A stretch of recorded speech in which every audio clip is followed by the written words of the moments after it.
Oh, from New York, New York, you are listening to Extra Time, driven by Continental Tire from Kansas City. I am Andrew Wiebe with my partners in soccer, David Goss, Matt Doyle, Kalen Carr. Week 4 in the books, boys. We think we might know things about some teams. In reality, we know very little. Everything changes week to week. We will try to, figure out what's right and what's wrong in this show. A lot to get to. El Trafico, Chicharito, goal and assist, the invisible shrine that you don't see but definitely exists, is just cranking out results, cranking out goals, all sorts of action this weekend. We had Wondo being Wondo. There's nothing better than it. We had Matt Besler having communion with the Sporting KC fans. We had Rubio Rubin scoring the goal of the season. We had Ola Kamara celebrating, then stopping his celebration. We had a lot to get to. What was your highlight of the weekend, Doyle? I know you sit around and really mainline it all, and I think you really did an incredible job with your column this week. So if you don't read that column, you should do so right now. What stands out the most to you? I mean, the Wondo cameo at the end stood out the most to me, and I think we're going to dive into that a little bit later. The Rubin, but that game on Friday night was insane. Like, I have not been able to get over that game, but what stood out on like a macro level, Wondo got 2, Chicharito got a goal, Josef got a goal, Raul Ruiz Diaz got a. I love true poacher number 9s. I love that. And so to see that happen this weekend filled my heart with a little bit of joy. Couldn't tell if that was like actually the way you felt or if that was a lead-in to the Golden Boot draft. Oh, I really did consider drafting Ruiz Diaz over Diego Rossi, and in retrospect, it was a mistake to go with Rossi, though he did get on the board. So he's at 1. It's a 2-horse race. It's Dave and Doyle, and the rest of us are just watching from afar. How you feeling about that Robert Barich pick? Just wallowing in our Chicago Fire misery again and again and again. Regret. I feel at 1. I feel just like you do, Fire fans. Right now, it's a painful existence that you have. Let's get to it. Remember, go check out MLSsoccer.com. The new call-up drops tomorrow. Of course, Doyle's column is always the must-read on Mondays. Instant replay. We had a busy weekend. Just from that Sounders-Portland game, we would have had a busy weekend, but it went throughout the week. So check that out on YouTube. And make sure you check out the Power Ranking Show on @Andrew_Wiebe on Twitter Spaces, Tuesday at 11 a.m. Eastern. I'm still trying to book that thing out, so if you have suggestions, hit me up. Let's start with our Celebrating Soccer moment of the weekend presented by Continental Tire. It could be Ola Kamara celebrating, then stopping for DC United against the Crew. That's respect. Ola, That's you got to think ahead, bro. You know you played for them. Like, you got to remember that. You have to expect to score a goal and plan your celebration accordingly. It's been a really long year for Ola Kamara. I think the initial celebration was oh my God, I actually scored. Finally. Also, didn't he go play in China or somewhere? That's true. That's a reset at that point. He's played for China, in China for the LA Galaxy, and now DC. Yeah, that's a reset. Yeah, it's a little like Men in Black. Just look into this red dot, and after this, it's all you can say whatever you want to say. Rubio Rubin could be this moment. I mean, this was the triumphant moment from Friday night. His halftime interview, then coming off the field. Yes. He goes, well, I scored a bike kick in a training game in Denmark. And it was like, dude, no, don't bring that up right now. Focus on what just happened. And he's like, so I've done it before. And we're the PR squad's cool. Rubio, you need to be stump speeching for goal of the year right now. Don't mention that there are better ones that nobody's ever seen before. It was an incredible, just stupid goal off the chest, back across his body into the corner. It looked like that was going to be the winner for RSL. It wasn't. Matt Besler, as I said, had communion with Sporting KC fans. He gave them a jersey. He had an open letter to them. That was a special moment, even if Austin FC did not win that game in Kansas City. Which was his final gift to Culture. It was. Oh, yeah. Those 3 they points. needed that. They did need those 3 points as well. They needed those. And then Josef celebrating with his PT, with the guy that's been with him throughout this process as he rehabbed his knee. Kalen, it's technically not a PT. Okay. If you talk to PTs, there's a big difference. So it's technically his athletic trainer. Okay. But when I did Sky today, I said physio just because, you got to. Nice. Gotcha. Yeah. But it's a difference. The PT, but this guy, I saw I saw one of my old athletic trainers who's now the trainer at Salt Lake, Theron Ends. Shout out to Theron. I don't know if he ever listens to this podcast, but he was posting about all the trainers. It was big on athletic trainer social media, so it was a big moment. You want to talk about being a show of the people? You've got Kalen here. He's an expert in trainer culture. He's switching to physio when he's doing things in England. Yep. He's given us the deep dive social media. This is why Kalen's number one. How close is that? I hate to make you the guy that we talked to about ACL recoveries, Kalen, but unfortunately that's the lot that you have here. How close is that relationship? Like, you're shouting out your old trainer right here on the show years later. I mean, that's like an unbreakable bond. I would describe, like, you ever been, I guess, pandemic relationships, a lot of people have broken up during relationships. A lot of people have found love during COVID. It's kind of like COVID for, without the global pandemic part, but just like that's the amount of time. So it's a little bit of a love-hate thing where you kind of want to, like, you've been through it all. You want to strangle the other person at times. You want to hug them, kiss them. But I think for Josef, look, I don't think that goal is necessarily indicative. I heard people saying, oh, that was a classic Josef finish. And I think, he has that to his game. But to me, that wasn't exactly a Josef finish. I mean, he can score in a lot of different ways, but I still think he's not quite at his best. I think that's not exactly news at this point, but it is a big step as far as just his confidence and seeing, like, the ball hit the back of the net. And also, I think you want to acknowledge, like, thank you, because the trainer has been stuck with you throughout that whole time, helping you get back. But until he kind of is, like, really crashing the box, and I saw Doyle in his article posting some really good metrics behind some of, like, the lack of movement or bursts or sprints that we've seen from Josef. It's in Doyle's weekly column. Check it out. But it is until he kind of gets that one where he's kind of like crashing the box, a first time kind of finish where maybe he's taking some contact or throwing himself at a ball. I think that's still yet to be done, but this one will go a long way as far as getting that confidence, because it's not just a physical injury, it's a psychological one, and it has to have some trust. You have to kind of learn to trust your body again. But that's the one where it's almost like a training ground goal where he kind of turns and realizes he has a little more space, good understanding and composure to pick it out, but not vintage Josef yet.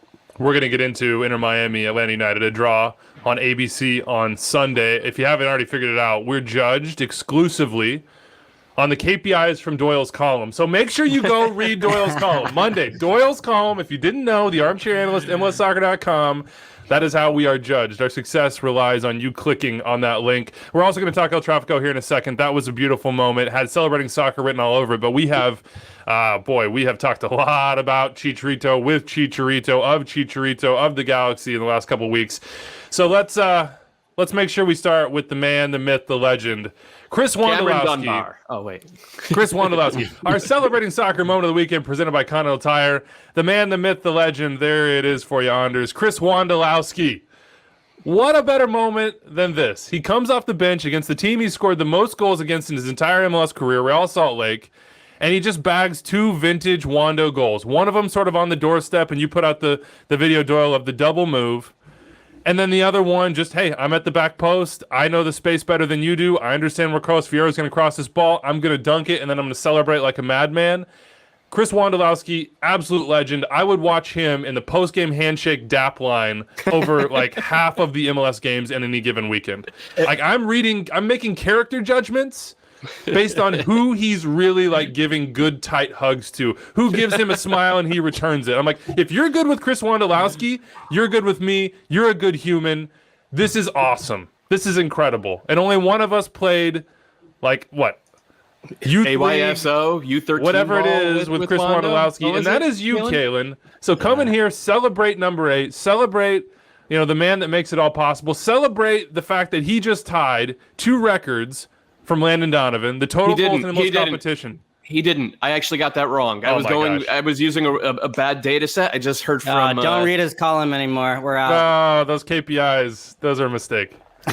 Yeah, he tied one record. He tied one total goals in MLS regular season and playoffs. So he tied Landon on that one. For all competition goals, he's still 5 behind Landon. Landon had 186. Wondo's at 181. Wait, how can it... What are those? What is the other competition? Cup? CCL? Open Cup, CCL. Okay. Superliga. Both these guys Interliga. played in Super League. Yes. So like The original Super League, yeah. He could do this forever, though, Kalen. I mean, it feels like man. at 38, this never needs to stop, and nor should it. I was on a group chat. I have a group chat with a bunch of our like club teammates that we played high school club soccer with. And some of these guys aren't really MLS dudes, although one of them played for the Sounders, so he should be watching more closely. But I give him like, I throw a flare up where I'm like, Wondo's coming in, they're down a goal. There's like 15, 20 minutes left. Turn this on. And they're all like, oh man, we have to watch this. And we're all sitting there like drinking a glass of whiskey on a Friday night, preparing for my 9 a.m. men's league, like a rational 38-year-old, like you're supposed to be doing.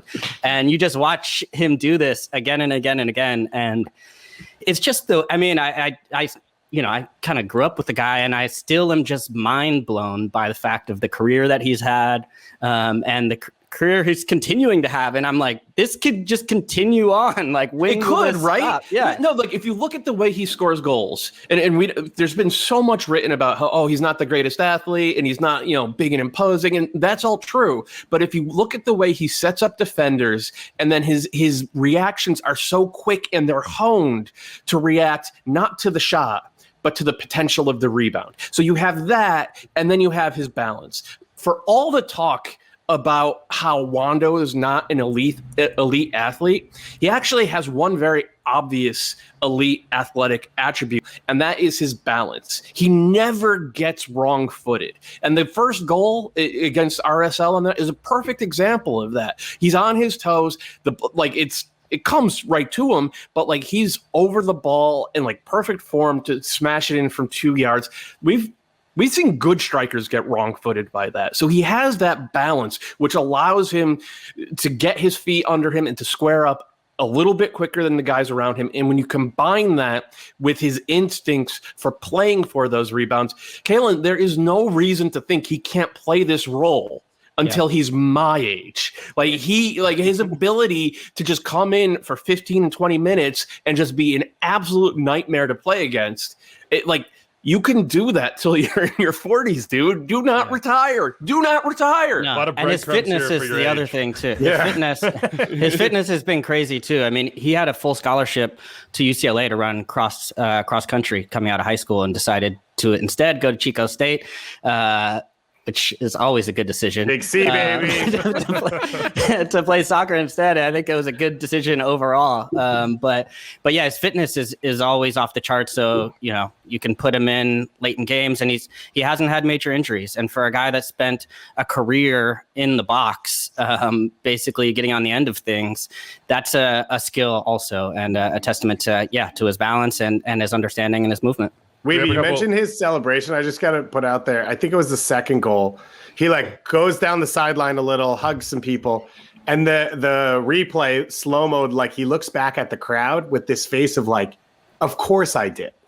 Why would you show up to the stadium tonight and not think I was going to score this goal? Yeah. And he's more the screamer go crazy. And it was great with the VAR check, where then he celebrated again at midfield after kickoff. The second time he realized he scored, but he just had this look on his face of I am this is what I do. You're welcome. And it was awesome to see. Yeah, it's inevitable. We have some quotes here, or some texts we got. One is Wondo the most likable player in MLS history? Another is, after the San Jose comeback, I tried and failed to articulate to my girlfriend why betting against Wondo is always a bad idea. Can you help me explain why he's the GOAT? I'm going to come out here right now and say that I think it's very unlikely that anyone breaks Chris Wondolowski's goal-scoring record. I don't see many scenarios that allow players in this more modern version of MLS where you probably won't be sticking around if you're at a certain level for 10, 15 years. Who could get to, let's Josef say, 180? doesn't score for 3 games, and Weeby's like, it's impossible. No, man. We're talking about he's probably going to end with 175, 180 if he's saying that this is his last year. We're all talking about, this could last forever, this could go on forever. Well, there was a question mark about whether he would even be a professional soccer player this year. I mean, look, if the Quakes have a great season and the fire stays lit, please, Wondo, stick around, man. I don't want to make it's your decision. You do what you want to do, but let's just say he gets to 175, 180. Let's just say. Mm-hmm. What is the scenario that someone gets there? The only player right now that I see above 100 goals career still active is Kai Kamara, and he can't find a team right now. It hasn't found a team. I'm with you. Josef Martinez could get there, but it would take, even if Josef's scoring like 25 a year, it would still take like 4 or 5 of those years to get there, and I'm not sure that that's a guarantee. It's not a guarantee for anybody. No, it's Like, not how a long guarantee. It's not a guarantee, but Josef's 27 years old. That's the age Wondo was when Wondo started playing regularly. Wondo did not break through and become a regular MLS player until he was 27. And it's incredible that nobody plays till they're 38 and produces like this. That's what I was saying with the injuries, where you can't necessarily bank on Josef going till he's 38 in MLS, right? Like, especially he's already had one catastrophic injury. So that's the part of it too, where it has to be this perfect matchup of duration in MLS, health, injuries, I guess team, but Wondo sort of breaks that mold too, because he hasn't just been on a team that's been stacked forever and scored, goals as a result of it. I do think Josef, because it's not just 25. He can, he's knocking down 30 at times. I could see him, he's probably going to have trouble getting there this year, obviously. But I think, with getting into form and next year, maybe that's we see Josef return to old. I think Josef can do it. I don't know. I would rather see Wondo hold on to it personally. But so I just set up for you guys a Zoom meeting for May 10th, 2031 for when Gyasi Zardes breaks this record as a 38-year-old. Because it's not going to be a Josef. It's not going to be a Vela. It's going to be the next Chris Wondolowski. And there's not another Chris Wondolowski. But the point was, we didn't think someone was going to break the record the way Wondo did, because what Landon did was unique. And what all these players have done is unique. Will they stay here? When will they break through? How will they be a part of this? And so I think it's going to be a player that we don't anticipate that way. It's going to be a player who's a club lifer, one who breaks through late and so isn't going to make a move overseas and stays their whole career. It's probably going to be Gyasi Zardes. So I'm just throwing that out there. Late bloomer, but now he's in. Can I give you a pretty remarkable stat from Wondo's career? Do it. From the time he got into MLS to 2018, a run that included 2 Golden Boots and tying the single season goal scoring record at the time, his goals per 90 was 0.51, which is really good. Since 2019, since Matias Almeida took over, Wondo in his mid to late 30s, his goals per 90, 0.65. So he has actually become a more efficient per 90 goal scorer over the last 2 years as he approaches 40. This guy should not retire. He should not retire. Should San Jose try and beg him to stay, basically? I mean, yes. Like find the right offer and get him on the field for exactly this role. Give him 5 starts a year, 6 starts a year. Make sure he starts the July 4th game at Stanford against the Galaxy. Get him on the field for the playoffs, because we saw what he did against Kansas City last year. But he can keep doing this. And with the way San Jose play, and Almeida deserves a ton of credit. We focus so much on the man marking. That team has a really clear identity in attack. They're very good at using the ball, even when they get outplayed, and we haven't talked about RSL at all. For 70 minutes, RSL were the better team. And they are night and day from last year. But even when San Jose get outplayed, Almeida is willing to take risks around getting on the ball, wresting control of the game away, and driving forward and putting the opposing defense in uncomfortable positions. And then Wondo is the ideal guy to take care of that. So or to take advantage of that. So it's a perfect match. You could argue he's literally playing the best soccer of his life. And the Quakes as a whole, they are good and fun. And they are at the top of my watchability power rankings every single week. Well, the crazy part is he should have a couple more goals. He missed a complete sitter against Houston at the beginning of the season. Yeah. And he's got a red card as well, so he had got the suspension. So he's actually he's in the best form, I'm guessing, in some ways, but also could be better actually. It's not what's the money and what's the starts. I think he just wants to win. And so if San Jose is competitive, I think he's going to stick around. if that's the case. And obviously the win this week, as you said, is pretty good. RSL should have put this game away. Yeah. That's what I walked away from this with. And I think Nick Beasler post-game talked about, we kind of opened ourselves up to make it 2-0. And when we didn't finish, we left ourselves exposed at the back to be hit by San Jose. And they kind of got stuck in between, which is Freddie kept pushing, which I think is fine. They created a ton of chances. It was there for them to kill this game off, but then they didn't. And they never really reassessed at any point and took a step back and said, let's keep the ball in front of us and let's sort of protect this lead.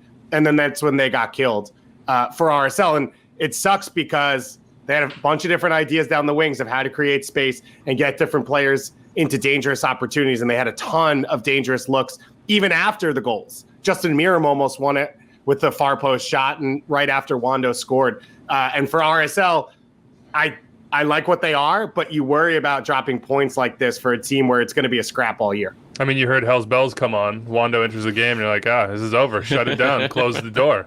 Here's the closer. I do want to throw this out there. You put this out, Doyle, and Cade Cowell has said that Wando's helping him with double moves. Is there a better, like, Obi-Wan and Yoda to Anakin than Wondo to Cade Cowell? This is like the perfect training ground. But I also just want to say, Brian Dunseth made a comparison during this broadcast that we should probably discuss because that's what this show is about. Multiple times. Yes. He pushed it. Cade Cowell compared to Alphonso Davies. How do we react to that comparison? So his point was, at that age, playing with pros, he had never seen anyone as physically ready as Alphonso Davies until Cade Cowell. He did not say he's going to win a Champions League. He did not say he's going to be the best player in the region. What he said compare was him to Mbappe and Neymar. Cade Cowell did that. That's the beauty of all of this. I know. I love it. I love that quote. So, but that was Dunny's point was Cade Cowell isn't just surviving. He's 17 and he's physically dominating center backs week after week in MLS. And Alphonso Davies made his debut at 15 and didn't look out of place. And at 16 and 17, looked like an elite player on the field at times. And I can understand the vibes you're getting from Cowell in terms of that style. But Alphonso Davies is pretty good. So I mean, Cade Cowell is awesome. He's not. I don't think he's the level of prospect that Alphonso Davies was at 17. But he's in the neighborhood. We know a lot of the biggest teams in the world are watching MLS every weekend, and I can guarantee you a lot of them are watching Cade Cowell. And I hope that Wando's just got him under the wing and just like, all right, here it is. Here's your double move. That's the other thing about keeping Wondo on the team. Like, pay him $400,000 a year as a player and as like an attacker development coach. Like, he's a consultant. Dual role, he's a perfect consultant. Should have told Digital Miami about that. What do we think here about some of the feelings? And actually, I'm just gonna give some people were talking about Belgium after this. Can we just stop? Can we just make that an end point with Chris Wondolowski? It's a moment in his career. It doesn't define him. Just like any number of things that we do don't define us. A bad take here. Maybe somebody on this show said that Wondo wouldn't score double digits sometime. You don't have to define somebody by that singular moment. You can celebrate them for what they are. And as the text line said, he is the GOAT. He's the best goal scorer in this league's history. It was an incredible moment. I hope we get a ton more. Let's now move into the narrative fun zone, where the spin is always happening and the shrine is always coming good, baby. The Galaxy, point to the sky. El Trafico, they needed this one. Chicharito might have been offside. We don't need to talk about that. He had a beautiful assist. No Carlos Vela, which continues to be a talking point on this show and elsewhere. Dave, what did you think of this edition of El Trafico? Did it grab you? Yeah, absolutely. It was the fight you want to see in a rivalry. And to me, the best part of it was Chicharito just ready to throw up on the field at the end of that game. And Jonah as well. And Jonah saying, I've never been that tired. I needed that goal for all the work I've put in. This isn't a Galaxy team that can win pretty against the best teams in MLS, but it's a team that would have lost this game over the last 2-3 years. And so that's the difference that you've seen. And you could just feel that they wanted this fight, that they were up for it. Julian Araujo is like the next generation of that. He'll go into any duel with anyone, anywhere on the field, doesn't care, is begging for it. And so it was fun to watch. And LAFC weren't the clean, crisp LAFC we've seen over the last few years. And if they were, maybe they get the result, if not a win, with the way they were able to create opportunities against the Galaxy, or at least have possession in the final third. But this was a huge moment for the Galaxy. We talked about it last week. to set your, to reset this rivalry. First time with fans, with Chicharito and Greg Vanney now. What can you be going forward? They've kind of taken now that little bit of upper hand that the Galaxy had early on of you can do whatever you want against everyone else, but you have to come through us to beat us. And I think it was a really big day for the Galaxy. And as a fan, like, high energy, fun. I mean, Jonah making a 70-yard run for a goal. I normally cheer against it, so I was in favor of enjoying it this time. It was a beautiful goal too. Picked his spot, just passed it under Cisnega. I mean, and 6 goals in 4 games for Chicharito. This is what people have been asking for the Galaxy. I mean, this is what Greg Vanney said. He said, we're changing the culture. And like the starting point wasn't going to be Toronto FC 2017 possession and juggernaut status. It was just going to be that like catastrophic mistakes weren't happening as often and that they played together. And they're doing that. And then you have Chicharito coming on the show last week and just giving us like an inspirational talk. Like I've been trying to like, be my best self for the better part of like 4 or 5 days. Like what would Chicharito say about this? Am I taking responsibility? Is this the shadow or the light? I hope I'm in the light side of everything. I mean, this Weeby's about to join a cult. I know, I'm close to it. It's called the LA Galaxy. Weeby's booked his ticket to Burning Man. I like it. Oh yeah. Well, last week, going back to the match against the Sounders, we said it was a little bit of a coming back down to earth for the Galaxy. And we said, okay, yeah, you've had 2 good performances. Chicharito's flying, but this is maybe really closer to where they are. They still have problems in the back. There's still question marks here and there. Some young players getting sort of into the lineup, and Vanney still trying to set a system and impart his philosophy onto this team with still some holes, I think. This week, actually, though, for me was sort of a bounce back in a way where I saw something a little different in the Galaxy team than I knew was there, because they weren't necessarily, the best team. I think still LAFC has better ideas. For LAFC, I really like Corey Baird. That little touch he has to it's beautiful. Rossi is nice. So, when Vela does come back, you can see how some of these pieces might fit together. But, you guys already brought it up, but it was really the fight in a lot of ways. And I think having fans in the stadium really gave that game some energy where the tackles were flying in kind of all over the pitch. But Chicharito also has really been sort of the focal point of that fight. And when you look at, the advanced statistics, again, on the second spectrum stuff, his for a number 9 in league, it's near the top, or Doyle, correct me if I'm wrong, but it's near the very top of the league as far as what his output is, his sprints, his movement.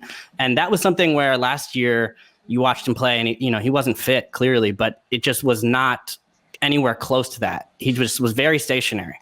Remember our kind of stupid take ahead of last year that the Galaxy would be better because Chicharito is not as good as Zlatan, but he would provide a team-wide upgrade just in terms of how he plays. This is what we were trying to talk about. That optimism he plays with, always making the hard run, always driving the defense backwards, creating space for the guys around him, creating outlets, creating options, especially in transition. This is what we were trying to put to words. And I still haven't described it perfectly yet, but that level of optimism he's playing with right now, I think infuses into the rest of the team, number one. And number two, it has tactical applications. Like that level of optimism, I don't think you see Cameron Dunbar I was just gonna say. pressing Jesus Murillo, who for my money has been one of the best center backs in the league since you would not have seen that happening in the 85th minute last year. And then that play unfolds with we're talking about his Chicharito's speed and his interpretation of space and the optimism.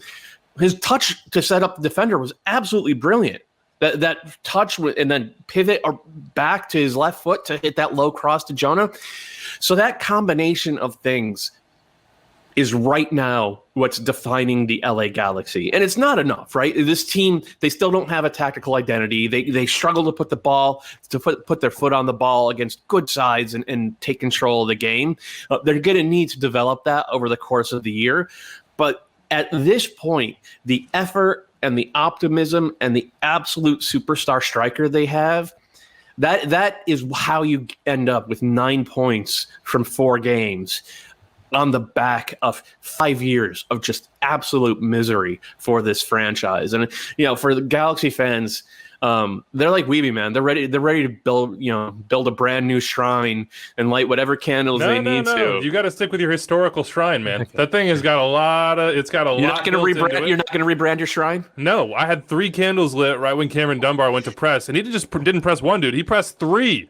He pressed 3 guys in one play, won the ball, got it to Chicharito, and then Jonah made a 70-yard run. I mean, that wouldn't have happened at any point since 2014 for the Galaxy. And at this is no exactly point what they need. would any Galaxy player have done that. And on top of it, I think for Galaxy fans, it is a massive exhale to see guys like Cameron Dunbar and Julian Araujo, who was awesome this week, and Saldana in central midfield, and then for Alvarez. These are this is finally a generation of homegrown players for the Galaxy who there is no richer talent bed in North America than Southern California. And the Galaxy under Greg Vanney are finally getting them out there. They're difference makers, helped lead to the win in this game. I think if you're a Galaxy fan, you just have to be ecstatic at this point. You guys, before the season, you were off for a show, and it was just me and Weeby, and we, made up some topics to have some time. And one was like the 22 under 22 player that you want to see for each team. And Weeby picked random teams, and then I said who I wanted. And he said LA Galaxy. I said Cameron Dunbar. Weeby just goes wrong. Just goes wrong after Alvarez, and then goes off, and I go, okay, cool. That is such a distillation of of you and me, though. You being like, yes, Cameron Dunbar. Me being like, wrong narrative. No, it's Ephra. It has to be Ephra. But just the word wrong. And then now 4 months later, here I'm being like, watch him press 3 guys. Look at my shrine coming for the good. mustache alone. He's the must-pick player. He has the sweetest look in MLS, and he's effective. What do we think of LAFC in this game? Maybe in a bigger picture, too. And Carlos Vela still not around. Still not a ton of updates on what's going on with him. I mean, it's an injury. Not much else to go on other than that. Diego Rossi is back. I love the pass from Corey Baird. That's like Sabonis-esque. Like, you think of those little one-touch, no-look passes. He just brings it into your path. And then Atuesta has signed a new deal. So they're trying to set that up for the sale. John Thornton, I believe, came out and said, look, in normal times, non-pandemic times, we would have already sold Eddie Atuesta. We would have already sold Diego Rossi. At this stage of the season right now, what do you think they're thinking internally at Bank of California? What's going through Bob's mind? What's going through John's mind? What's going through this team's mind? They're ready to compete for MLS Cup. Rossi's first game back, so it's not as sharp as you want it to be, even without Vela. Second game back, First start? Is that? Did I do something first? Yeah, right, first goal out here. First goal. But yeah, so he comes back. And then also Kim Moon-Wan made his debut at right back, which I think is a big part of the way their attack can flow and what it can be with an actual natural right back giving width and being effective. So I think for them, you want to win this game, of course, and you're going to look back on it and figure out what you did wrong, but there's no panic level for LAFC. Even if Vela is not healthy for the near future or for a large part of this season, it's still a team that's going to be tops in the Western Conference. They're probably going to get a home game in the playoffs. They're definitely an MLS Cup contender. I think coming into the year, the big thing I had to see was the back line, and they brought Murillo back, and they're better defensively than they were. And so it's just about getting sharp and getting clean in the attacking third. And getting Vela back. That's weird. It's weird because he didn't want to come out in that first game, and we have not heard anything from him for 3 weeks now. Yeah, it's a huge storyline. I've run out of ways to talk about it because we don't have any new information, and it just seems to keep going day after day after day. So, why don't you call up Chicharito, your boy, and ask him and ask Vela? Well, but he would say that that's probably living in the shadows, that we should be taking more of a positive approach to that. That Carlos is going to be fine, that there's nothing to read into here, that we should all probably sit back in the cut and wait until his friend is ready to return and shower us with his brilliance. So, also, he told us he wouldn't tell us. Yeah, I know. He said, even if I did, I wouldn't tell you. So, he shared of himself, not of others. Let's talk about Minnesota United. Keep it in the narrative spin zone here. Loons are the only pointless team left in Major League Soccer after 4 weeks. They had a 2-0 lead on the Colorado Rapids. They were vibing. It was looking good. Reynoso was putting it top corner. And then the Rapids scored 3 straight and won 3-2, and they don't have any points, and the pressure is mounting. It looked How like they much were pressure? back too. It looked like they were back. First 25 minutes, they were amazing. Yeah. Yeah, let it come back into the match, and you look at the second goal is exactly what we saw from them last year, where it was playing a little 1-2, then you find the space in behind, then the nice little cut back across Dotson, late run into the, good run, good recognition to give it back to him, and you're like, wow, okay, here it is, and you could feel like maybe this moment of catharsis from the team.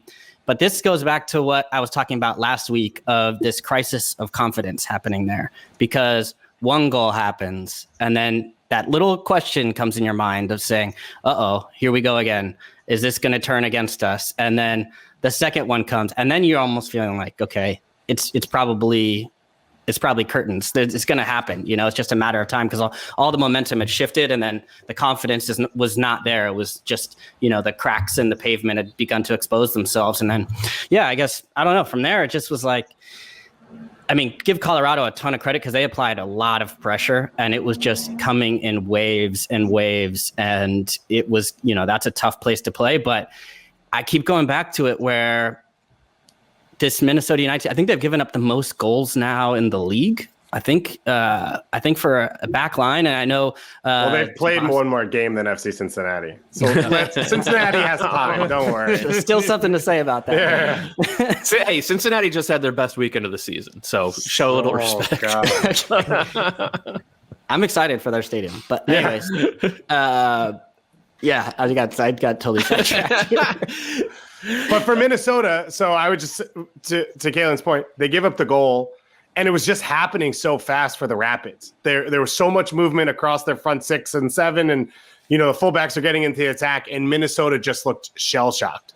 Like they couldn't understand where it was all coming from, and there was no one there to organize, and there was no one to play through as well, to try and play into someone's feet and have them hold up the ball and let you breathe a little bit. I texted Doyle this weekend. Cole Bassett played like Nico Ladero, and I'm here for that every week of just like flaring to both wings, setting up plays. He came on in the 25th minute. Yeah. And then Jonathan Lewis, after the Acosta goal, switches with Shinashiki, and he also brought a little bit of speed to the attack, but also picked up some different positions than where we normally see him, and that threw this Minnesota backline off. There's nothing cohesive about what they were doing, and so defensively, okay, the first 30 minutes, you're on the front foot, you're creating chances, it's easy for you. But then when you have to drop deep and defend as a group, they don't look capable of keeping things in front of them, and they start getting pulled apart.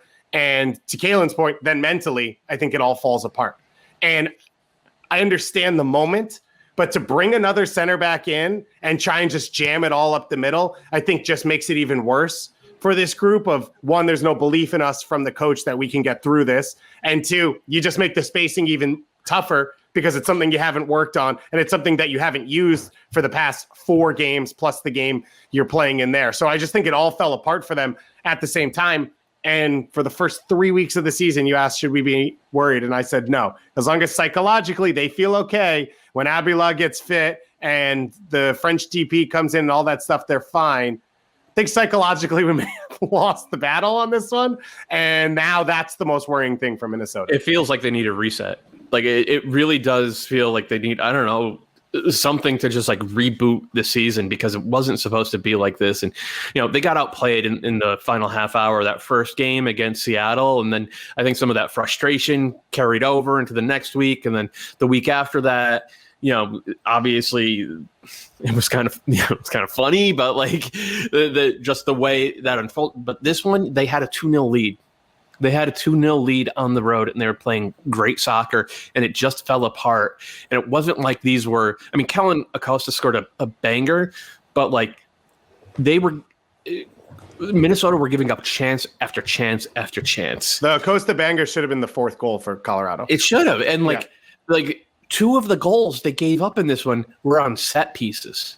This Minnesota team has been good defensively on set pieces for each of the last couple of years. So like it's all falling apart for them. It is all falling apart for them. And they looked like in the middle of it happening, they not only did they have no answer, they didn't seem to know how to even begin answering what Colorado was inflicting upon them. So that's a worry. And I'll say this is something that I had to ask our good friend Rick Laws for. In the post-shootout era, so from 2000 onwards, the modern era of MLS, only 2 teams have started no wins, no draws, 4 losses from their first 4 games and made the postseason. Last year's NYCFC and last year's Inter Miami. And we know how messed up of a year 2020 was. So I'll say in the 20 previous seasons, normal seasons, no team in MLS history, no team has started pointless through 4 games and still made the postseason. And if you look at it historically, they probably need 50 points from their final 30 games, which is about 1.66 points per game. That is a very high bar to hit over 30 consecutive games. The Loons have got to start winning now. They got to start winning this week. If they don't, then they have dug themselves into such a hole. But at Vancouver midweek? Yeah. Vancouver midweek at home. And by the way, Minnesota have been disastrous defending set pieces. Vancouver have been really good defending set pieces. And Lucas Cavallini wins a million of them. And then they have Dallas at home on the weekend. Big week for Minnesota. Here's what we're not saying in all that historical context there, Doyle, which is that this year's schedule is a little bit different as well, in that all these points that you're dropping are not going across conferences to teams that you're not competing against for playoff spots. So when it's all Western Conference teams, not only is that you losing ground, it's other teams gaining early advantage on you, and those sort of matchups starting to be set for the rest of the season. So it's tough times for them. Draw with Miami and Atlanta this weekend on Sunday on ABC. Josef Martinez got his goal. We talked about this a little bit. We didn't talk about his quote. A lot of people were slagging Ryan Shawcross for the defending, which, yeah, I mean, he said he was going to retire, and then he went to Miami, and it was a poor play. I mean, people are going to jump on this stuff. But his quote, Josef, was, quote, Chicharito scores and people think he's a big-time player. I score, and it's the defender's fault. Well, he's feeling it, man. This is like, I like that. I like that from Josef. To me, that means there's that little spark in him. And maybe we haven't seen that spark physically, but we're talking about sort of the connection between the mental side and the physical side. Like, for it to be there and him to have that chip on his shoulder and sort of be taking things personally, I think it's good. It doesn't yet mean that he's back, but it is a little bit of what he was, of that kind of snarl and that, like, doubt me at your own peril sort of persona that he seemed to love. Like, even when he was scoring goals in bunches, he would score and go, like, stare down the crowd with his arms crossed. So I like this. I don't love Atlanta. And I don't yet love Miami. I'm not sure which of those two teams you guys is all better. told me Atlanta was going to win the double like 3 weeks ago. Are we off that now? I just forget. I thought they everything played well against Alajuelense one half, and now they're the greatest team in the world. They had 30 really good minutes against Alajuelense. Yeah, sorry. I haven't seen a lot of that since. Ooh, man, I feel like you're really holding on to some stuff here, man. Yeah, I feel good right now. Well, David is the same guy who had the Revs atop the power rankings last week ahead of the Sounders. So, ooh, yeah. Who's my pettier power right now, rankings are Josef Martinez or you guys? Yeah, my power rankings are kind. Yeah, we are Josef. This is the Josef Show. Everyone knows that. Minnesota United, MLS Cup champions. You're welcome, baby. I don't know. Look, nobody's doubting Josef. We celebrated Josef being back for this year for basically like 3 straight months. He's just not back yet, as you said, Kaylin. He's working his way back. We'll see when he does. That explosion doesn't just like snap your fingers and arrive. We saw that with Jordan Morris. Here's a question for you guys, though: who's better now, Inter Miami or Atlanta? Who will be better at the end of the season? Wow, good question, Levy. I'm taking I have Atlanta. some stumpers sometimes. Yeah, I'm going to take Miami. I'm taking Atlanta. All right, wait, make the Atlanta taking case. for which one? He asked 2 questions. Yeah, there were 2 questions. Who's better now? They drew. So, they're about the same. All right, how about the end of the year? We Why already is answered Atlanta that better? one. At the Why is end of the Atlanta year, better? because Josef gets fit and he gets healthy and he starts rolling. And I think also I'm always going to take a team that is more ball dominant. And I think they had 62% of the possession in this last match. Atlanta United did, which is, I think, one of the higher possessions you'll see around the league. Generally, they're keeping the ball very well this year. It's just not really amounting to much right now. And I think a big part of that is because Josef doesn't have that same dynamic movement and ability to drag people all over the field and then create space for others. I think that will come back. For Inter Miami, they're not great with the ball. They don't keep the ball. They're happy to sort of hit down the wings. Lewis Morgan's been good. Gonzalo Higuain, I still have question marks. He's like, doesn't look fit still. Obviously, he's still dangerous, but he's getting himself in positions where he doesn't look sharp. He's not finishing, chances that you would bank on a goal scorer of that quality and pedigree to put those away. It hasn't happened yet. Maybe he finds it. Inter Miami really has looked their best only really late in games when his brothers come on the pitch and added some more dynamic movement or play. I still don't know how all these pieces fit together for Inter Miami. Robbie Robinson doesn't seem to really vibe with Higuain. Pizarro, again, plays a different style than the rest of them as well, too. So I still have question marks there. The one thing I will say about Inter Miami is they have been able to get results and they have shown fight. And I think that when you look at the team last year, it was the opposite, where it was once it tanked, it was down and worse and worse and worse. And they've come back in games as they did in this one and given themselves a chance. So I agree with a lot of what you just said. Here's where I'll push back. Have you seen anything from Barco that says he's going to be a difference-making DP in the attack? Have you seen anything from Marcelino Moreno that says he's going to be a difference-making DP in the attack? Have you seen anything from Jake Mulroney? Have you seen anything from Emerson Hyndman? Like, these are all like kind of nice players, but they're not. They're. If Josef doesn't get back to being Josef, and all that stuff we said about Chicharito being optimistic and pulling the defense around and creating space for himself and everyone else, Josef has done that from day one in his MLS career. So if he ends up getting back to that will help everyone. But nobody on that roster besides Josef looks anything like a high-level MLS attacker. Whereas with Miami, like Lewis Morgan is at that point already. Pipa Higuain, you're right. They look a lot better when he comes in off the bench. It's fine to have a 34-year-old super sub number 10 who can change a game. He's done it twice in 4 games already, or twice in 3 games because they missed the one last week. Gonzalo Higuain, I agree he doesn't look sharp or 100% fit, but he's still finding chance after chance after chance. And I trust a guy with his background to eventually start putting those away. Pizarro, you're right. He doesn't quite fit, and that's always been the knock on him. Like, what position is he?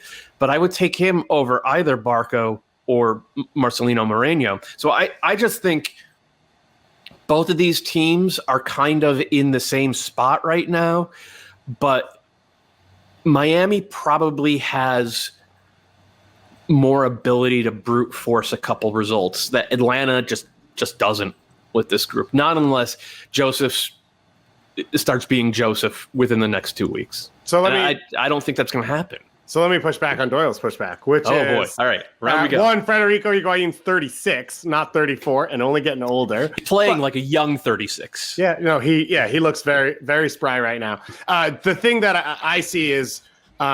I think I agree with most of what Kalen says. I would pick Atlanta because if you say what you will about Barco and Moreno, if Josef's healthy, the chances they're creating are good enough for him to score.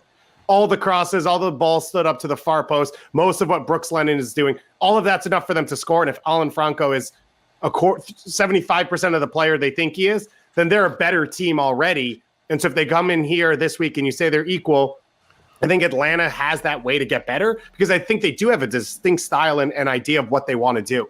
I don't think Inter Miami does, and you have to be worried about Gonzalo Higuain. This game, 3 open chances that his team didn't deserve to have. I would be way more worried if he wasn't finding those chances. He's still finding those chances. But it's been a year now, and he's not finishing them, and in this moment, that was 3 points. He lost them 3 points this week, and I don't know how often... Yeah, fair. And I don't know how often... he's going to do that, but I haven't seen anything from him this week. He just got back. Like year. I think he was really good in those. A week and a half ago. He was really good in those first 2 games, and like it's a week after his mom died. Yeah, fair. That's fair. Like I'm willing to, and like I thought he looked committed as hell in this game, and he was awesome against the Union. But this is Gonzalo Higuain, one-on-ones with the goalkeeper. If he's not going to finish that, then I don't know what else you're going to get. And then I'd say for the rest of this team for Miami, I agree with Kalen that I don't know how all these pieces fit together at their optimal. I mean, you're playing Victor Ulloa at right back and Jay Chapman at left mid. Like, that's the team that fits best for Phil Neville right now. That's not a team that's going to soar very high in MLS, and they still have question marks at center back. And Figal's hurt, but he would have played right back anyway, which they promised he would never play right back again. And Shawcross is getting started. So I just think when you look at these two teams, Atlanta has an idea of how they want to play. A lot of it's predicated on the health and fitness of Josef Martinez. But at least you know if he's healthy where you're at. With Miami, I don't know what the ceiling is because I don't know what the goal is at the end. Gonzalo Higuain has 2 goals and an assist in 3 games this year. He's played 90 minutes each time he stepped on the field. He missed 3 one-on-one chances. It happens, dude. But it's happened to him his entire MLS career so far. Even in the Galaxy game, he missed good opportunities.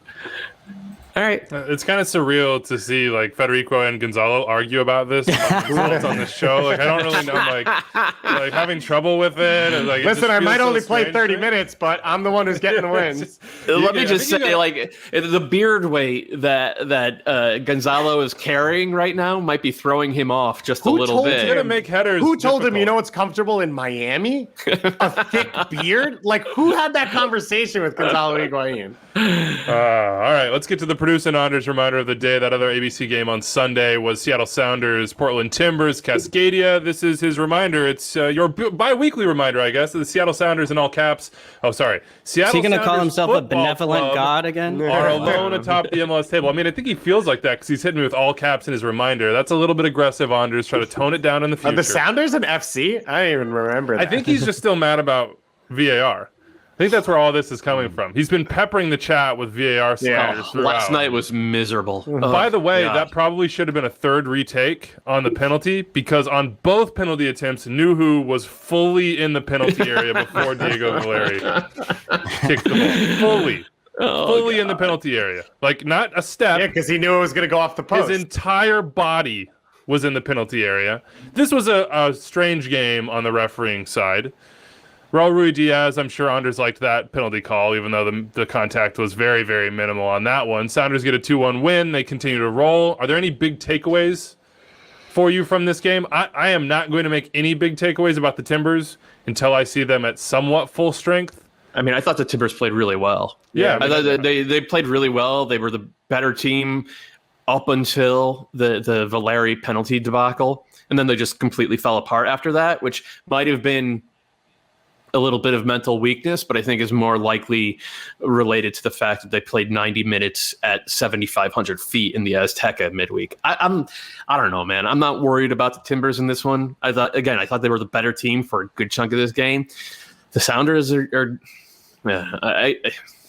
the Sounders are just the Sounders. There, I said it, Anders. The Sounders are the Sounders, man. This is a team that knows how to win, even as the personnel changes over, even as the shape of the team changes. They have that thing that they're doing this year, getting either Bruin or Roldan into those pockets of space, and nobody's really been able to prevent them from doing that. And they're releasing the wing backs nice and early, and both Brad Smith and Alex Roldan are providing value. So you end up with Ruiz-Diaz always in space against a scrambling back line. And Ruiz-Diaz is the exact same guy as Wondo and Chicharito and pre-ACL Josef in that he's just murder with his off-the-ball movement.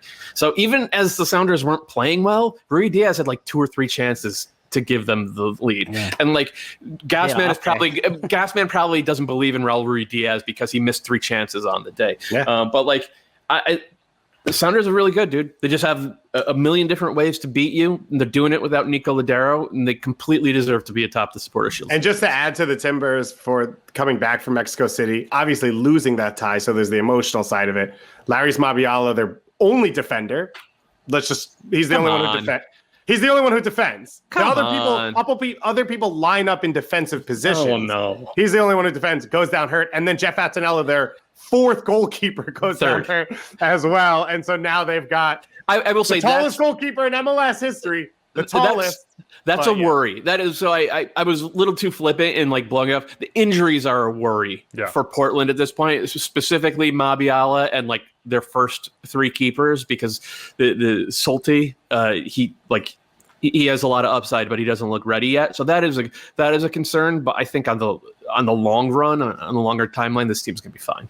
All right, let's keep it moving. I don't want to. Only thing to add, because I went into the athletic trainers earlier with Tui Loma's free kick. There's going to be a rash of center backs at training this week, all across the league, just pushing wingers off the ball for set pieces. Just last year it was Jakob Glesnes. Hey, give me a bag of balls here. Come on, I'm just going to take a couple. You know, I got that sweet right foot. You know I can do this. Just let me take one or two. Come on now. It's like it's like the kid who wants to pitch in Little League. Everybody knows they're terrible and shouldn't do it, but they demand it. 22 under 22, our players of the weekend, or team of the weekend, maybe we should say, are the young and hungry Wolf Boys of the New York Red Bulls, according to Gerhard Struber.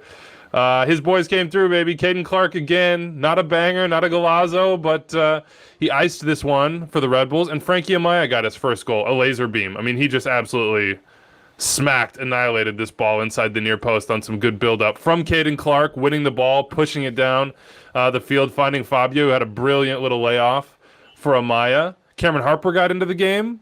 Christian Cáceres looked good, Dave. I mean, I didn't think that the Red Bulls wasn't like free-flowing and beautiful or anything like that, but it was a good win. I don't think it's ever supposed to be. Yeah, but they're playing more soccer than they did the first 2 weeks of the year. I think with Amaya at the point of that attack, sorry, Doyle, I think he's able to stitch together a lot of that. And I'm like trying to conceptualize him as a 10 and what he's going to be. And I thought of when Sasha Kljestan came back into this league, he had been playing as a deep midfielder. He was a guy who could cover ground for a long time, link up play. And then he became the elite assist man in MLS. And that could be kind of what Amaya ends up being. And Gerhard Struber talked to us on the show about what he brings. And the first thing he mentioned was amount of times he can make hard runs for Amaya. So it's not pure speed. It's for 85, 90 minutes. I know this guy can continue to make these runs and be the first option. And so I think he looks super comfortable and confident. And I'd say Caden Clark's best play of the game was forcing that turnover and creating the first goal, more so than even the goal he scored. And him and Cáceres at times still aren't as involved as I'd like, especially with Clark, because Cáceres sort of drops deep alongside Davis at times and gets more touches where he's comfortable. So you'd like to see Clark get even more involved as the season goes along, but they needed results. Like, you needed something for Struber to show both the team and the fan base, this is going to work, this is how it works. And to do it with those specific guys being successful, the younger players, the players they're trying to build this all around, I think was really big. And to do it against Chris Armas, I think for those fans probably felt pretty good as well in Toronto. Yeah. Caden Clark, I mean, he's going to get the headlines, and deservedly so. I think he's the best young player in MLS. No disrespect to the San Jose crowd. And every time I do this, I'm like, Caden Clark, just get all over myself. Just call them all Kalen Carr, and we'll know what you mean. It's just easier. Exactly. But I think Frankie Amaya has made a huge difference. He's 2 starts, 2 wins, and the way he's played. And I think you got a little bit of a peek of that in that loss to the Galaxy, where he came in. I think it was his first or his debut for the club, where he came on late and he was able to get control of the ball, and he had a chance where I think he went 1-on-1 and ran at a guy in the box, didn't get the call. But I think he's a perfect fit for the system, because he can get up and down. He's played the 6, and he can win a tackle. He can get up and down, but he's also got more quality in and around the box than we've really gotten to see. He's shown flashes, nice goal at the MLS Back tournament last year, and then this one as well. So I think he's made a really big difference for the way this team is going to go. And I knew Red Bull was always going to have to figure it out, right? They brought in a new manager to coach the final game of the season in the playoffs last year, which was still a wild move for me. But this year, even, it's going to take some time, because we're still switching the roster and figuring out what's best. Royer, Goss's boy, Goss has been working on a move for him. I don't think they can let go of him, because I think he's been a really big difference maker, especially even coming off the bench. But I do think Frankie Amaya has been a big part of their recent form. Maybe who was the pulled up shorts guy in MLS? I feel like you had someone that you always repped for it. I don't know. I can't remember off the top of my head right now. Somebody probably out there remembers if I had one. But it's now Jefferson to tell. He's a ball. You know he's a baller. When you're it's playing, one leg. You see the guy have it hiked up, and there's the tattoo on that leg. But only like, one leg. Oh crap! I'm in for it. He's about to roast me, and then he's gonna like roast me. He's gonna stop, let me catch up, roast me again. Like he definitely has the swag that a DP out of the Brazilian league. It just feels right. And him and Josef are boys, so I feel like he's gonna deliver. It's a positive thing. It was not a positive game for Toronto. Let's keep it moving, though. I want to do this question for you because I was thinking as I watched Olivier Mbaizo this weekend, who is the player you watch every week and really like and just enjoy, but maybe doesn't get national headlines? Like the nerds, we talk about this in our group chats, but maybe it's not wider. Like Olivier Mbaizo, we had a lot of concerns about Ray Gaddis leaving, and he's the legend, and he's like, Mr. Tried and True, and just steady. But Olivier Mbaizo has a lot of those same attributes, and he is incredible to watch. Like on the ball, going forward, even recovering defensively, he's much better than I thought he was. He is just a really good right back. Yeah, I mean, this could be the next multi-million-dollar sale from Philadelphia. Like he is that level of a right back so far. Obviously, it's a really small sample size, but he has showed it both in CCL and the regular season. Now, he has that defensive ability that you're talking about, Weeby. But going forward, he is just a joy to watch. Like he lives for those moments where he could take on a backpedaling defender, and he has the skill to bring that to bear and to turn it into like high quality chances and high quality sequences for that team. The guy I watched for that, also a fullback, Ryan Hollingshead, maybe the most underrated player in the league the past 3-4 years. And I'll admit, I'll put my hand up and say, I kind of slept on him a little too much as well. I thought it was more just about being, big and fast and, having a good engine, but he makes some plays where it's like, oh, that's a fullback doing that. He had one play this season or this past weekend. He's underlapping, right? Because he's right-footed left back. He comes in and he underlaps and he takes the half space that usually a number 10 sits in, and he plays an inch perfect slip pass to Hodder O'Brien to go in on goal. It should have been 2-1. This is a type of play that any number 10 in the league would be happy to have on their highlight reel. And this is the FC Dallas left back doing that. Ryan Hollingshead has been underappreciated for too long. I put my hand up and say I was a part of causing that to happen, but he is so fun. Does he get pass of the week? Does he get the Doyle pass of the week? No, so pass of the week isn't always the best pass of the week. Sometimes I choose pass of the week to just illustrate a concept. So this week's pass of the week was Gomez Andrade finding Christian Roldan in that pocket, and then the quick 1-2 that the Sounders hit to free up Roldan to go from inside number 10 to kind of that central winger position, and that's what led to the Rui Diaz penalty. I promised myself we weren't going to talk about Seattle anymore, just to spite Anders, so we won't. Unless one of you guys has a player that you've been watching that doesn't get the respect that is on the Sounders, then I'll allow it. No. Mine is Pablo Ruiz. I love everything about his game. For RSL, he wants to be on the ball. He's clean in possession. He sees passes. It's not always line breaking, but he's continually then the next option to keep playing. And he's had a ton of different partners over the course of his time at RSL, and his level has never dropped. And I think over the course of this year, as they contend for the playoffs, he's going to get even more notoriety. But if you are thinking whether or not to tune in, RSL are fun to watch, and he's like central to the ball moves quickly. Everyone knows where they should be, and he's been awesome. I was so sure you were going to take Jared Stroud. I thought that I couldn't, because now he's like the guy, right?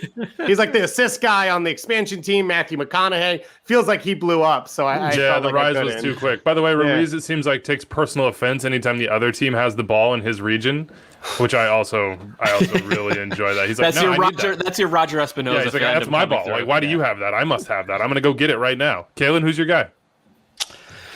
I don't know. You guys took some good ones. You guys went pretty deep. I don't know. I mean, I've definitely enjoyed watching Austin play. They had a tough one. I think with the red card, and I was getting like flashbacks to trying to hold on to a lead at Sporting Kansas City and just how it's just impossible. So you're a Jared Stroud guy. That's what you're saying. Yeah, big Jared Stroud guy. I mean, just the way that whole team has played, and they've gotten, they keep the ball well. Gallagher, is it Gallagher or Gallagher? I don't know. He says he doesn't care if it's the more American version, but Okay. I think it is Gallagher. Yeah, I mean, he's taken his chance as well. He was at Atlanta United, was he not? Yep. He was. So they've found players that have been maybe undervalued other places or haven't gotten an opportunity. And the system, too, it really is nice. So, I like this Austin team. I wanted to say Daniel Shallowy, but he keeps missing chances. Yeah. Sporting KC created so many chances, and he was on the end of a bunch of them, and I was like, come on, Daniel. I still talked about him, but I wanted more from him in that game. All right, before we get out of here, we got to talk about FC Cincinnati real quickly. They did sign Kenneth Vermeer off of waivers, but the big one here is reportedly they are in for former U.S. international, former Stoke City star, former QPR mainstay / captain, former Houston Dynamo man, Geoff Cameron. They need center back help. They need defensive help. Seems like that would be defensive help. I think they need to play him in defensive midfield, actually. Like, obviously, center back is an issue as well, but if you would look at the way that central midfield just gets cut up week after week after week, like, that was Cameron's original position back with the Dynamo, right, Kellen? Yeah, he played center mid, and he played out wide, but things really shifted for him when he's played in the back. And I mean, even in his time in Europe, he's played all over the pitch. I saw him play against Man City in person, actually, which was really fun, except he didn't really touch much of the ball. He was just kind of falling around David Silva most of the match, which is no shame in that. But he'll have to play center back, I think. And when we looked at Kansas City's moves over the offseason, Cincinnati's moves in the offseason, they spent money up front, but then clearly we started the season and we've realized there's major problems in the back. And when I watched them play, a big problem, yes, you could say, look, is Geoff Cameron going to come in and stop 5 set piece goals? No, that's too, there's a tall task there at FC Cincinnati to fix things, but he can help in a lot of ways. And I think, ironically, you'd think defensively, but I think building out of the back, one of the biggest strengths that Geoff has is his ability with the ball, to be able to break lines, to be able to step forward with the ball, drive forward, because he has played so much time. He was an attacker growing up, and he's played, scored goals against Arsenal. He's scored goals in the Premiership. And I think the other thing, too, is not everywhere was going to be a good fit for him. And if it is true that it is in FC Cincinnati, I think he will be able to help them. He's 35 years old, which also will lean towards, if you want to extend him for multiple years to be a fixture for FC Cincinnati, you want to extend that lifespan and keep him in the back. Super fit guy. I think he played more than 35 games this season for QPR.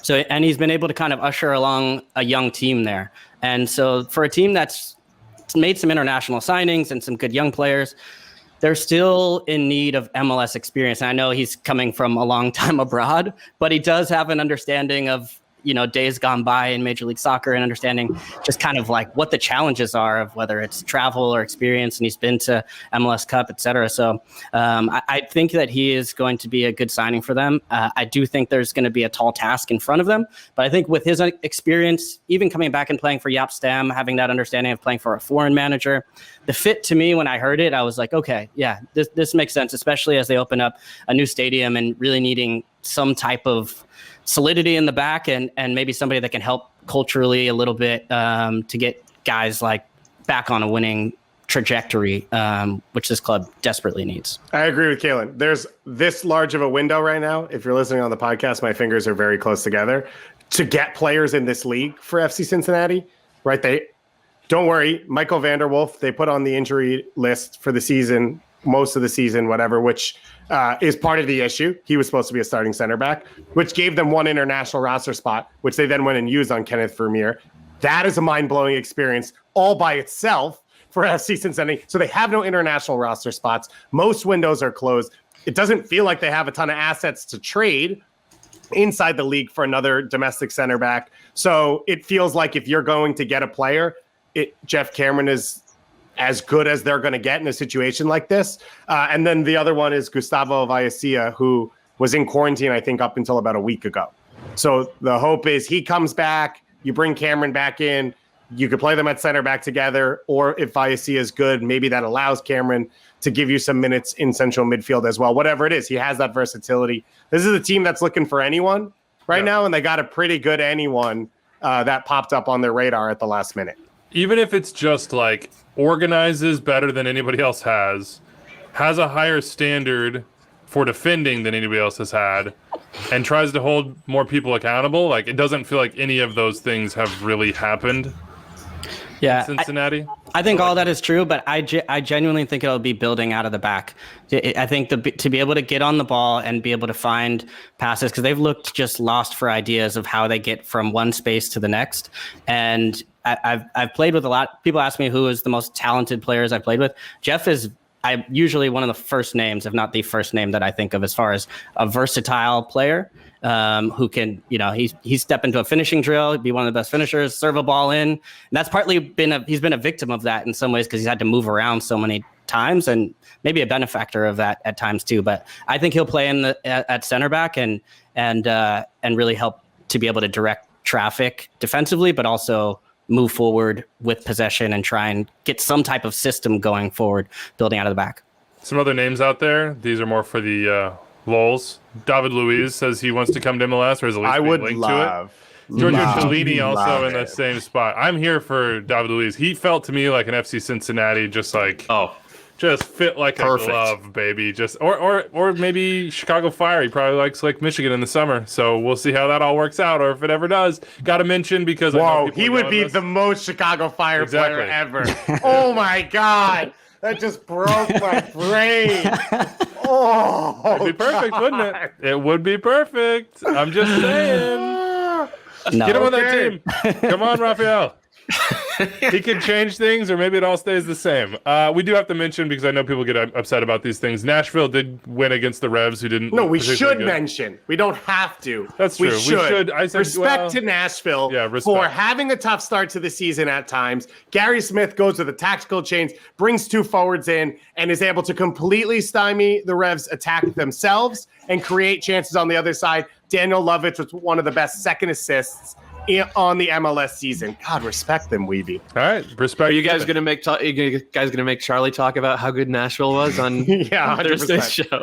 Yeah, I'm not gonna put it in the rundown, and I'm gonna assume that he's not gonna listen to the very end of this one. Probably has like dad stuff to do or whatever else. So yeah, we'll spring it on him. Also, don't let Nani come inside on his right foot and shoot. Just don't let that happen. He'll usually score those. Draw with NYCFC in Orlando City. NYCFC atop the East, by the way. I know. Philly cruised on the fire. I'd love to see Corey Burke back. The goal he scored was beautiful. Little hold-up play, dish it off. Jamiro Montero, what a ball. Like blind ball over the top to him. Nice little left-footed volley. Vancouver won as well. Again, we'll see them midweek against Minnesota United. What's the midweek game you got your eye on here? You said Minnesota-Vancouver, Doyle. I think that's the easy and obvious one, just to see what happens with the Loons at home. Are there any other ones that stand out to you guys? Yeah, there's two big ones. The Revs play Philly, which two of the best teams in the East last year. They had some huge matchups. Bruce talked about how many times they had to play each other and that they basically gave them the Supporters' Shield. But that's, I think, a big one for the Revs. And they've got question marks. Gustavo Bo started in this, against Nashville. Tejan Buchanan gets to start at right back because they assume they'll dominate possession, and Bo was just invisible. So they're still trying to figure out how that attack all links up, but they've been good. And then the Toronto game as well, because, I don't know, Toronto-Columbus, right? Isn't that fun? Pull up your shorts and enjoy that one. I'd like to see San Jose, see how they do against Seattle. Yeah, that's a big one. Here for that. That's a good one as well. All of these are on MLS Live on ESPN+. So if you don't have that already and you listen to the show, those seem incongruent to me. Like, it just seems like probably you should have that because that's like the lifeblood of watching Major League Soccer right now. The other one is Thursday. There's a DC Chicago game as well that you can check out. All right, let's get to the mailbag here. What do we have? Dave, 401-206-0MLS, extra time at MLSsoccer.com. On Twitter, Jared Patakek says, would love to hear an update from Andrew Wiebe on his experience as a Chicago Fire supporter this season. Yeah, no, I feel like a real Chicago Fire supporter, to be honest with you. I mean, I was really gung-ho in preseason, and I was like, it's here. This is it. Make the change, be the change, and then nothing changed, and here we are. We're all sort of just waiting for the other shoe to drop every game, and it drops. And is there anything left to say about this team? They won't make Weeby drink Malort, it feels like. Yeah, it feels like I'm probably it's gonna have to be a conscious choice for me to drink Malort. And now that Sporting Kansas City came and hand delivered this Rieger whiskey, it's hard for me to go to the Malort. That Rieger is real nice on the palate. I'm just saying. It's a beautiful spirit. It's a wonderful thing. I'm going to save Fire fans and move on from that. Javi Perez has 2 questions, so you can go with either one. He says, what do you think about the TFC goalkeeping conversation between Alex Bono or Quentin Westbrook? Bono has started every game this year. Should they go back to Westbrook? Also, what team are you currently buying low on in MLS? Which I think is a good question for right now, 4 weeks in. That is a good question. Buying low on... I already bought low on the Quakes in week 2. I was so mad you morons dropped them to 26 in the power rankings. Just ridiculous. I love the power rankings because it's like every person could blame everyone else. We all vote equally. We never know where the results come from, and we all vote equally and on low teams. I think an easy one right now is Portland's 12th. So you're talking about buying low. You're talking about buying low with regard to where they are in the standings, not with regard to not with regard to their general perception. Because I think even with the slow start, Portland is still perceived as one of the best teams in the league. Okay. Same thing with LAFC, and they're below the line in the West. Same with Toronto. Here's one. Yeah. I'd buy low on them if you can. I think people have maybe given them a mulligan because of Champions League and injuries as well. But once you get Pozuelo, you get Josie, Soltero's in the team now, and I think they're still trying to figure out Armas what type of system they want to play. I think this high press idea coming in with some of the personnel they have doesn't really seem to make sense to me. No. It seems like once they get Pozuelo, that will maybe sort of we can let go of that and go back to some of the possession style that we've seen before. But that happens anytime you get a new manager in. And I think if I had a chance to take Toronto now, like it's like taking, if the Sounders have a tough start to the season in years past, it's probably a good bet that Toronto's going to find their feet. What's the middle ground here? Because can Chris Armas really just walk away from the press? I think he's got to figure out how to be more selective with it.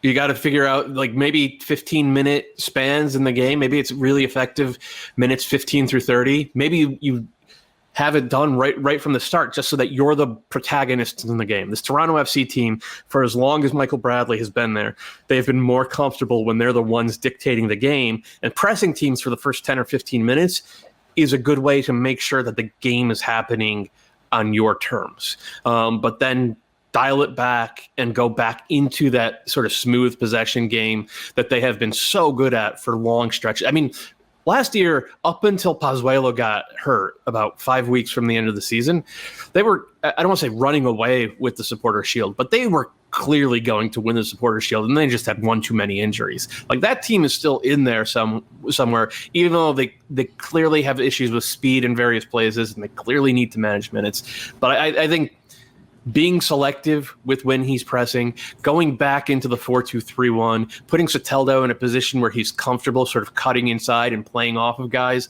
like Pozuelo and Josie when Josie's back. Ayo Akinola is much better in hold-up play than I think he gets credit for. That seems to be the answer that I would search for if I was Chris Armas. Can I just say my buy low is DC United. They dressed 14 players, scored 2 own goals. It can't get worse.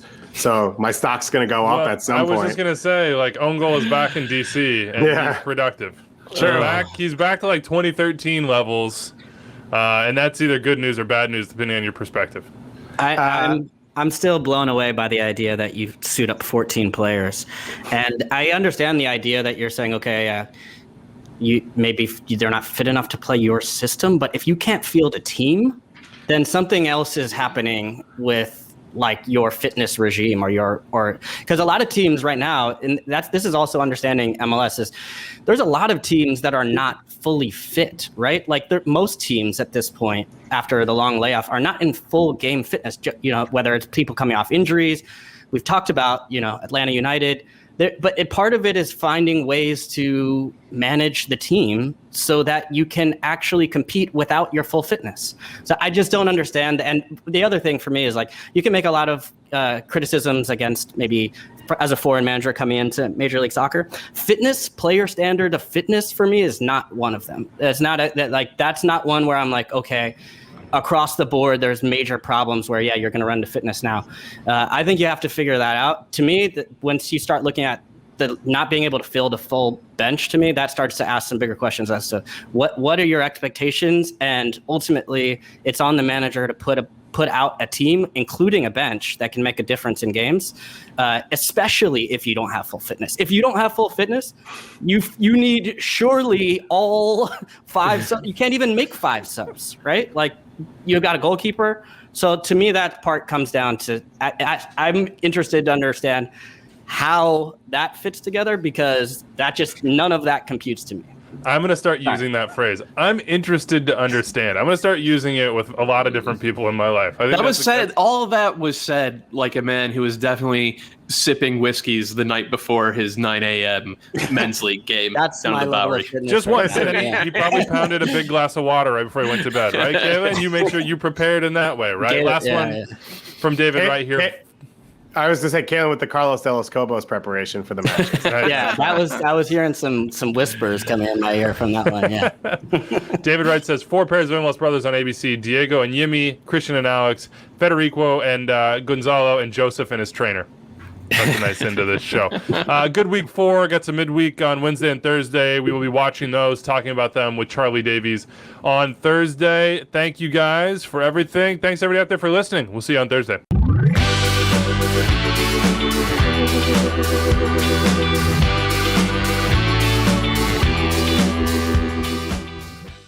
So you made it through and even enjoyed more than an hour of MLS talk with Extra Time driven by Continental Tire. That means that you should go subscribe to our podcast wherever you listen to them, and you should also check out more Extra Time on the MLS YouTube channel. If I can point right there, yeah, click right there, and subscribe to the MLS channel right here. Have a great day, folks.